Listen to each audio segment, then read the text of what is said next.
இறை அருளினாலும் குரு அருளினாலும் நம்முடைய இந்த ஆன்மீக பயணம் தொடர்ந்து நடைபெற்று கொண்டு வருகிறது. சொல் குற்றம் பொருள் குற்றம் எது இருந்தாலும் அதை புறக்கணித்துவிட்டு ஆதிசங்கரர் அவர்களின் வாழ்க்கை வரலாற்றில் 4வது பாகமாக இந்த பதிவில் நம்ம பார்க்க போகிறது அவருடைய அடுத்த கட்ட நிகழ்வு. குரு கோவிந்த பகவத் பாதார் அவரிடமிருந்து விடை பெற்று கொண்டு வாரணாசிக்கு அவர் பயணம் மேற்கொள்கிறார். நாம் என்ன செய்யக்கூடாதோ அந்த மாதிரி செயல்களை நாம் செஞ்சுட்டுருக்கோம். ஆதிசங்கரர் போன்ற குருமார்கள் நம்மால் செய்ய முடியாத காரியங்களை செய்துவிட்டு போயிருக்கிறார்கள். அவருடைய பொக்கிஷங்களில் மிகவும் முக்கியமாக எல்லாராலையும் கருதப்படுறது என்ன அப்படின்னா, அவர் எழுதின பாஷ்யங்கள், அவர் எழுதின பிரகரண கிரந்தங்கள், அவர் எழுதின ஸ்தோத்திரங்கள். பாஷ்யம் அப்படின்னு நம்ம பார்க்கும்போது நம்ம அதுக்கு கமெண்ட்ரின்னு இங்கிலீஷில் சொல்லுவோம். ஒரு பகவத்கீதை அப்படின்னு எடுத்துட்டா அதுக்கு மேலே நிறைய பேர் கமெண்ட்ரி எழுதியிருக்கா, பாஷ்யங்கள் எழுதியிருக்கா. அதில் ஆதிசங்கரர் பாஷ்யம் ரொம்ப முக்கியமாக எல்லாராலையும் போற்றப்படுகிறது. அதுக்கப்புறம் பிரம்மசூத்ரா அப்படிங்கிற ஒரு நூலை வியாசர் அப்படிங்கிற ரிஷி, அவரால் அந்த பிரம்மசூத்திரம் நமக்கு கிடைச்சது. அதுக்கு ஆதிசங்கரர் கமெண்ட்ரி எழுதியிருக்கார், அதுக்கு வியாக்கியானம் எழுதியிருக்கார். அதை தவிர உபனிஷதங்கள் 108 உபனிஷதங்கள் இருக்குங்கிறா, 200 இருக்குங்கிறா.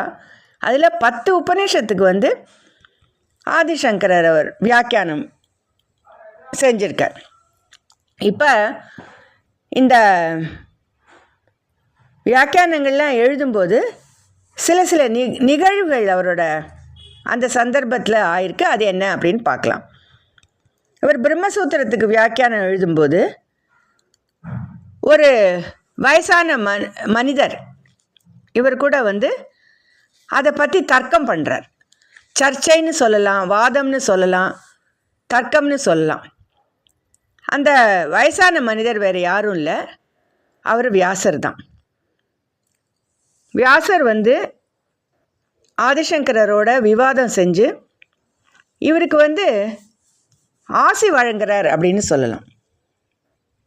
முதல்ல ஆதிசங்கரருக்கு 8 வயசு இருக்கும்போது ஒரு கண்டம் வந்ததுன்னு பார்த்தோம். நதியில் அவரை ஒரு முதல்ல காலை பிடிச்சின்றதுன்னு பார்த்தோம். அப்புறம் 8லேருந்து 16 அவரோட வயசு நீடிக்கப்பட்டது. அப்புறம் வியாசர்னால் அவருக்கு 32 வயசு அவரோட வயசு நீடிக்கப்படுறது அப்படின்னு நமக்கு குறிப்புகள் கிடைக்கிறது. அதுக்கப்புறம் வாரணாசியில் அவர் வசிச்சுட்டு இருக்கும்போது ஒரு சமயம் குளித்து விட்டு திரும்பும்போது அவருக்கு எதிர்த்தாப்பில் ஒரு சண்டாளன் 4 நாய்களை எடுத்துட்டு இவருக்கு முன்னாடி வரான்.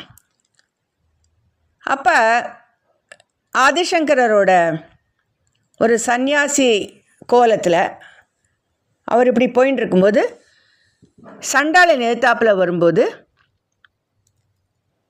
போ அப்படின்னு தானே எல்லோரும் சொல்லுவோம். அந்த மாதிரி அவனை போக சொன்னபோது அந்த சண்டாளன் நீ போக சொல்கிறது யாரை, நீ போன்னு சொல்கிறது யாரை அப்படின்னு கேட்பான் அவன். உனக்கு இருக்கிற மாதிரி தானே எனக்கும் இருக்குது உடல்.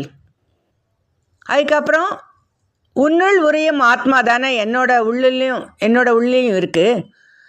அதனால் நீ யாரை போக சொல்கிற அப்படின்னு கேட்பான். அப்போ ஆதிசங்கரர் அவருடைய சீடருக்கு வந்தது யார் அப்படின்னு புரிஞ்சு போய்டுறது. வந்தது வேறு யாரும் இல்லை, சிவனே தான்.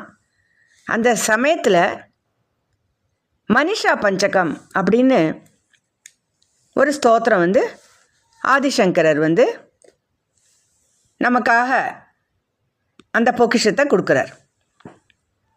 அதுக்கப்புறமா அந்த டயத்தில் அவர் அவதாரம் பண்ணின டயத்தில் என்னெல்லாம் நிலவரங்கள் இருந்தது, அவர் வரத்துக்கு முன்னாடி மோட்சம் அடைய கர்மம் மட்டும் போரும் அப்படிங்கிற மாதிரி ஒரு நம்பிக்கை இருந்தது. அதை தவிர புத்திசம், அதுக்கப்புறம் ஜெயினிசம், அந்த மாதிரி வேறு வேறு கருத்துக்கள் பரவி இருந்த காலத்தில் இவர் எல்லாத்தையுமே ஒன்று திரட்டி 72 விதமான நம்பிக்கைகள்னு சொல்லலாம். இங்கிலீஷில் ஸ்கூல் ஆஃப் தாட் அப்படின்னு நம்ம சொல்கிறோம் அதை. ஸோ அது எல்லாத்தையும் ஒன்று திரட்டி அத்வைத்த வேதாந்தம் அப்படின்னு அதை அவர் நிறுவினார். அதோடு இல்லாமல் ஜனங்களுக்கு அந்த ஒரு பரம்பொருள் தான் சிவனாகவும் விஷ்ணுவாகவும் சக்தியாகவும் சூரியனாகவும் விநாயகராகவும் சுப்பிரமணியராகவும்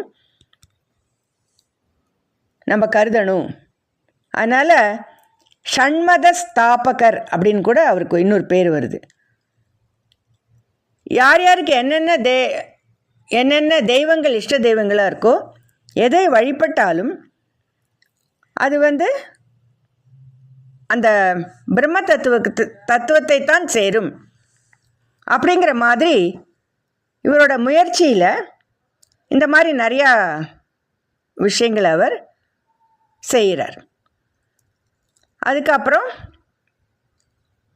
ராமேஸ்வரத்துலேருந்து ஆரம்பித்து ஹிமாலயாஸ் வரைக்கும் எத்தனையோ கோவில்களுக்கு விஜயம் செய்து யந்திரங்களை நிறுவி நிறையா இடத்துல கோவில்களுக்கு தேவை என்னவோ அதையெல்லாம் அவர் பூர்த்தி பண்ணினார். அப்படிங்கிறதாக நமக்கு விவரங்கள் கிடைக்கிறது. அதெல்லாம் நம்ம ஒவ்வொன்றா பார்க்கலாம். வரப்போகிற அடுத்தடுத்த பதிவுகளில் அதை பற்றி நம்ம பார்க்கலாம்.